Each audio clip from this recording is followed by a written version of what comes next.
Discover your செல் உங்களை வரவேற்கிறது. Discover your செல் சேனலில் இப்போ பிஜி டிஆர்பி நம்ம சொன்ன மாதிரி ரிசல்ட் வந்து ஒரு சரியான டைமில் வந்தாச்சு. ஸோ அடுத்த கட்டத்துக்கு இது நகரக்கூடியது சிவிக்கு. இப்போ சிவி லிஸ்ட்டில் பார்த்தீங்கன்னா நிறைய பேருக்கு ஒரு தெளிவான விளக்கம் இல்லை. நான் பலமுறை சொல்லியிருக்கிறேன், ஒவ்வொரு கேட்டகரியிலையும் உள் ஒதுக்கீடு அப்படின்றது இருக்குது. அதனால் நீங்கள் குறைவான மதிப்பெண் எடுத்திருந்தா கூட, அல்லது உங்களோட அதிகமான மார்க்கோ அல்லது குறைவான மார்க் எடுத்தவங்க, இன்னும் சொல்லப்போனால் உங்களோட குறைவான எடுத்தவங்க சிவிக்கு வந்திருப்பாங்க. ஆனால் அவங்களாம் வந்து கால் பண்ணியிருக்கிறாங்க, என்னை கூப்பிடலை அப்படின்னு தான் நிறைய நண்பர்கள் வந்து கேட்குறீங்க. நீங்கள் ஒரு விஷயம் தெரிஞ்சுக்கணும், இப்போது ஒரு கேட்டகரி இருக்குது அப்படின்னு சொன்னால் அந்த கேட்டகரியினுடைய உள் ஒதுக்கீடுன்றது ரொம்ப முக்கியம். அந்த உள் ஒதுக்கீடை கண்டிப்பாக வந்து ஃபாலோ பண்ணுவாங்க. பெண்கள் அப்படின்னு ஒன்று இருக்கும். அடுத்து பார்த்தீங்க அப்படின்னு சொன்னால் பிஎஸ்டிஎம் இருக்குது. அப்புறம் டிபார்ட்மெண்ட்டில் வேலை பார்க்குறவங்க கோட்டா இருக்குது, மாற்றுத்திறனாளிகள் கோட்டா இருக்குது. இப்படி ஒவ்வொரு கோட்டாவும் உள்ள வந்து போய்கிட்டே இருக்கும். ஜென்ரலை பொறுத்த மட்டுக்கும் 39.5, அதாவது 30% கிட்ட வந்து அவங்க எடுத்துருவாங்க. இதில் டாப் ஸ்கோரர் எந்த கேட்டகரியாக இருந்தாலும் டாப் ஸ்கோரர் மட்டும் இருப்பாங்க. அப்புறம் அந்த கேட்டகரி அந்த சுழற்சியினுடைய அடிப்படையில் வந்து அது இருக்கும். அது எஸ்சி எஸ்டியில் பார்த்தீங்க அப்படின்னு சொன்னால் அந்த 21ல் அந்த 3% வந்து பார்த்தீங்கன்னா எஸ்சிஏக்கு உள் ஒதுக்கீடு இருக்கும். இதை நீங்கள் வந்து பார்க்கணும். உங்கள் பேர் வந்து மார்க் வந்து நீங்கள் எடுத்திருப்பீங்க, உதாரணமாக நீங்கள் ஒரு 87 வச்சுக்கங்களேன், ஆனால் 84ல் இருக்கவங்கள கூப்பிட்டுருப்பாங்க உங்கள் சப்ஜெக்டில். அதுக்கு காரணம் உள் ஒதுக்கீட்டில் அந்த கேட்டகரியில் அவங்க குறைவான மார்க் எடுத்திருந்தாலும் உள்ளே வருவாங்க, நீங்கள் வரமாட்டீங்க. அதே மாதிரி இன்னொரு விஷயம் என்ன அப்படின்னா, போஸ்ட் வந்து இன்க்ரீஸ் பண்ணுவாங்களான்னு கேட்டுக்கிட்டே இருக்கிறீங்க. இந்த போஸ்ட் இன்க்ரீஸ் பண்ணதற்கான சாத்தியக்கூறு இப்போதைக்கு இல்லை. ஒருவேளை போஸ்டிங் வந்து லேட் ஆகுது அப்படின்னு சொன்னால் மட்டும்தான் அதுக்கு சாத்தியம் இருக்குது. நான் பல முறை சொல்லியிருக்கேன். அப்படி இல்லைன்னா வந்து ரொம்ப வேரியேஷன்லாம் இருக்காது. எக்ஸாக்டாக வந்து பொசிஷன் வந்து என்னவோ அதை வந்து போட்டுருவாங்க. ஸோ விரைவில் போடுவதற்கான வாய்ப்பு தான் இருக்குது. வேகமாக போஸ்ட் பண்ணுவாங்க, போஸ்டிங் கொடுத்துருவாங்க அப்படின்னு இருக்குது. ஸோ அந்த வகையில் அடுத்த சிவிக்கு தயாராகக்கூடிய நண்பர்கள் அனைவரும் வந்து பார்த்திங்கன்னா உங்களுடைய ஒரிஜினல் சர்டிஃபிகேட்ஸ் எல்லாம் எடுத்துக்கோங்க. மெயினாக அந்த 3 விதமான அனெக்சர் 1, அனெக்சர் 2, அந்த கால் லெட்டர், இதையும் வந்து நீங்கள் டவுன்லோட் ஆப்ஷன் வந்தவொடனே பண்ணிக்கோங்க. அடுத்து நிறைய நண்பர்கள் ஓஎம்ஆர் சீட் வந்து எனக்கு வேணும், ஏன்னா நான் என்ன ஆன்சர்ஸ் பண்ணேன் அப்படின்றது எனக்கு தெரியலை, அப்போ நான் எழுதின ஆன்சர் இதுதானா அப்படின்னு நான் எப்படி தெரிஞ்சுக்கிறது அப்படின்னு சொல்லி நிறைய நண்பர்கள் கேட்டாங்க. முன்னால் அந்த ஆப்ஷன்லாம் இருந்தது, நானே ஏற்கனவே சொல்லியிருக்கேன். அது வந்து இந்த வருஷம் தருவதாக பேசினாங்க, அதை வந்து போன வருடம் தரல. இப்போ வந்து அந்த ஆப்ஷன் கிடைக்குமா அப்படின்னு நிறைய நண்பர்கள் கேட்டிருந்தாங்க. அது பொறுத்து தான் பதில் சொல்லணும். நீங்கள் கொஸ்டின்ஸ் வந்து ஆன்சர்ஸ் பண்ணியிருக்கும் போதே உங்களுடைய விடைகளை வந்து நீங்கள் சூஸ் பண்ண விடை இதுதான் அப்படின்றத நீங்கள் வந்து டிட்டர்மைன் பண்ணியிருந்தால் மட்டும்தான் ஒரிஜினல் கீயோட நீங்கள் கம்பேர் பண்ண முடியும், ஃபைனல் கீ ஆன்சரோட கம்பேர் பண்ண முடியும். அப்படி கம்பேர் பண்ணி உங்களுடைய மார்க்கும் அந்த வந்த மார்க்கும் கரெக்டாக இருந்தால் சரி அப்படின்னு எடுத்துக்கலாம். அதே மாதிரி பார்த்தீங்கன்னா நிறைய பேர் தமிழ் தகுதி தேர்வில் பார்டரில், அதாவது 18 மதிப்பெண்கள் 19 மதிப்பெண்கள் எடுத்து தோல்வி அடைஞ்சிருக்காங்க.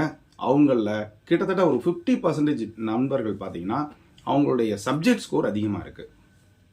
இதுக்கு என்ன ரீசன் அப்படின்னா, அவங்க தமிழ் தகுதி தேர்வை சரியாக பண்ணலையா அல்லது வந்து ஒரு மெத்தனமாக விட்டுட்டாங்க அப்படின்னு தெரியலை. ஸோ அந்த தமிழ் தகுதி தேர்வினுடைய இழப்பும் நிறையவே இருக்குது. வழக்கமாக பார்த்தீங்கன்னா எஜுகேஷன் சைக்காலஜி ஜிகேனுடைய பாதிப்பு இருக்கும். அதோடு சேர்ந்து தற்பொழுது தமிழ் தகுதி தேர்வும் ஒரு ஆச்சரியக்குரியத்தை ஏற்படுத்தியிருக்கிறது. தமிழ் தகுதி தேர்வுனால இந்த வாய்ப்பை தவறவிட்டவங்க நிறைய நண்பர்கள் இருக்கிறாங்க. ஸோ அதனால தான் சொல்லுவோம், give equal important to all areas. எல்லா ஏரியாவுக்கும் நம்ம முக்கியத்துவம் கொடுக்கணும். ஒரு மார்க் கூட உங்களை வந்து பார்த்தீங்க அப்படின்னா டேர்ன் பண்ணிடும். இப்போ யோசிச்சு பாருங்கள், ஒரு கொஸ்டினை விட்டவங்க 18 மதிப்பெண்கள் விட்டவங்க என்ன ஆகும் அப்படின்னு யோசிச்சு பாருங்கள். ஒருத்தர் 98 வாங்கியிருக்கிறாரு, 98 மார்க் வாங்கியிருக்காரு ஃபிசிக்ஸில். யோசிச்சு பாருங்கள், அவர் 18 மார்க் வாங்கியிருக்காரு தமிழ் தகுதி தேர்வில். என்கிட்ட கேட்டார். ஸோ இவங்கெல்லாம் வந்து அவங்களுடைய பேப்பரே எவால்வேட் பண்ண மாட்டாங்க. இன்னும் நிறைய பேர் கேட்டது என்னென்னா, சப்ஜெக்டில் என்னுடைய மார்க் நான் எப்படி பார்க்குறது அப்படின்னு. இப்போ நமக்கு ஃபஸ்ட்டு நீங்கள் வந்து இன்ஸ்ட்ரக்ஷன் பார்த்தீங்கன்னா தெரியும், நீங்கள் தமிழ் தகுதி தேர்வில் பாஸ் ஆகியிருந்தால் மட்டும்தான் அவங்க பேப்பரே எவால்வேட் பண்ணுவாங்க. அப்போ மதிப்பெண் வந்து வராது, கிடைக்காது, போட்டிருக்க மாட்டாங்க. இந்த நிறைய நண்பர்கள் சொல்கிறது எப்படி அப்படின்னா, அவங்க ஏற்கனவே சூஸ் பண்ணியிருப்பாங்க இல்லையா, அதையும் அந்த ஃபைனல் கீ ஆன்சரையும் செக் பண்ணிட்டு தான் இதை நமக்கு வந்து கமெண்டில் சொல்கிறாங்க. ஸோ அது மாதிரி தான் நீங்களும் செக் பண்ணணும். ஐயோ எனக்கு ஞாபகம் இல்லை, எனக்கு வந்து அந்த ஓஎம்ஆர்னுடைய கார்பன் காப்பி இருந்தால் பரவாயில்ல அப்படின்னு நீங்கள் சொன்னீங்கன்னா அது சாத்தியம் இல்லை. முன்னால் ஆன்லைனில் எழுதும் போதே வந்து பார்த்தீங்கன்னா நமக்கு வந்து டவுன்லோட் பண்ணுறதுக்கு ஆப்ஷன் கொடுத்துருந்தாங்க. இந்த டைம் வந்து கிடைக்குமா அப்படின்னு நிறைய பேருனுடைய எதிர்பார்ப்பு இருக்குது. ஸோ OMR கிடைச்சா சில பேர் செக் பண்ணுறதுக்கு வசதியாக இருக்கும். பட் நிறைய தவறுகள் நடப்பதற்கான வாய்ப்புகள் இல்லை அப்படின்னு தான் நான் சொல்லுவேன். ஸோ அடுத்த கட்டமாக வரக்கூடிய அந்த சிவிக்கு மற்ற நண்பர்கள் தயாராகுங்க.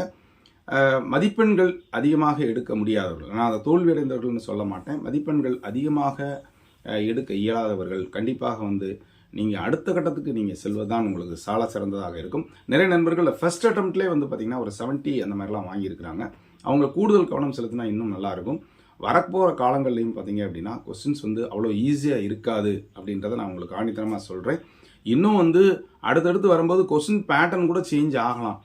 அதனால் எது வேணாலும் நடக்கலாம். உங்களுக்கு கிடைக்கக்கூடிய ஆப்பர்ச்சுனிட்டியை நீங்கள் சரியாக பயன்படுத்தினா மட்டும்தான் நீங்கள் உள்ளே இருக்க முடியும், இல்லைனா இருக்க முடியாது. அவ்வளோ ஈஸியாக நீங்கள் வந்து வேலைக்கு உள்ளே வர முடியாது. ஹார்ட் ஒர்க்கு தான் கண்டிப்பாக வந்து உங்களுக்கு வந்து ஒரு சரியான பயிற்சியை கொடுக்கும், முயற்சியும் கொடுக்கும்.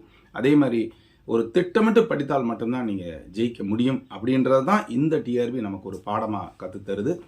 இதிலிருந்து நீங்கள் மீண்டு வருவதற்கு எந்தெந்த ஏரியாவில் நீங்கள் வீக்காக இருக்கீங்க அப்படின்னு ஒரு கம்பேர் பண்ணி பாருங்கள். தமிழ் தகுதி தேர்வில் விட்டுட்டிங்களா, சைக்காலஜியில் விட்டுட்டிங்களா, ஜிகேல விட்டுட்டிங்களா, உங்கள் சப்ஜெக்டில் விட்டுட்டிங்களான்னு பார்த்துட்டு இப்போ இருந்தே உங்களுடைய ஆட்டத்தை தொடங்குங்க. கண்டிப்பாக வந்து உங்களால் ஜெயிக்க முடியும். அதனால் தோல்வி என்பது நிரந்தரம் அல்ல. ஸோ வெற்றி என்பதை நோக்கி நீங்கள் பயந்துக்கிட்டே இருக்கலாம். எத்தனை முறை வேணாலும் விழலாம், ஆனால் எழுந்திருக்க வேண்டும் என்ற ஒரு மனநிலை இருந்தால் கண்டிப்பாக ஜெயிக்க முடியும். ஸோ அடுத்த கட்டத்துக்கு செல்லுங்கள். அடுத்து சிவிக்கான ஏற்பாடுகள் தொடங்கிக்கிட்டே இருக்குது. அதையும் வந்து நீங்கள் மற்றவங்களோட சேர்ந்து என்னென்ன வேணுன்றத டாக்குமெண்ட்ஸை கரெக்டாக வச்சுக்கோங்க. அந்த சிவி போகிறதுக்கு முன்னால் என்னெல்லாம் தேவையோ அதை பூரா நீங்கள் ஒரிஜினல்ஸ் பூரா வச்சுக்கோங்க. ஜெராக்ஸ் காப்பியும் ஒரு 2-3 செட்டு காப்பி வச்சுக்கோங்க. ஃபோட்டோகிராஃப் வச்சுக்கோங்க. என்னென்ன தேவையோ அதுக்கு மேற்கொண்டு நீங்கள் கொண்டு போனீங்கன்னா உங்களுக்கு வந்து ஈஸியாக இருக்கும். பெரும்பாலும் டிஸ்ட்ரிக்ட் ஹெட் குவார்ட்டர்ஸில் தான் இருக்கும். அதனால் ரொம்ப வந்து ஒரி பண்ணுற மாதிரி இருக்காது. நாங்களாம் வந்து சென்னை அப்படி போனோம், அந்த மாதிரிலாம் உங்களுக்கு இருக்காது. ஸோ எளிமையாக தான் இருக்கும் அப்படின்னு நான் நம்புகிறேன். ஸோ வேறு எதுவும் தகவல்னாலும் கிளத்தரை நம்பருக்கு தொடர்பு கொள்ளுங்கள். இது வரைக்கும் நம்ம சேனலை சப்ஸ்கிரைப் பண்ணிட்டு கொடுத்துட்டு பெல்லைக்கான கிளிக் பண்ணிட்டு ஆளுங்கிற ஆப்ஷனை மறக்காமல் செலக்ட் பண்ணுங்கள். மீண்டும் சந்திக்கலாம். நன்றி. அடுத்த அப்டேஷனில் வணக்கம்.